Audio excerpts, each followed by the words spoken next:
想要財富自由嗎？僅依賴儲蓄是遠遠不夠的，錢必須流動，這樣才能獲得回報。第一步，設定你的財務目標，5年後你希望擁有多少資產？制定明確的目標是成功的第一步。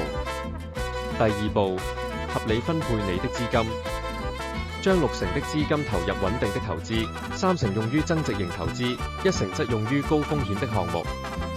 這樣的分配能有效地平衡風險和收益。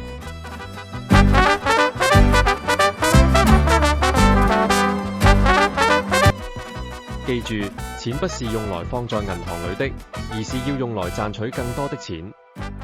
開始你的錢滾錢計劃，時間越早，你的收穫越大。掌握這些規則，讓你的錢為你工作，而不是你為錢工作。行動起來，從今天開始規劃你未來的財富。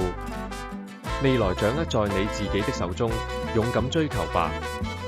立即開始你的錢滾錢之旅，成就屬於你的財富自由。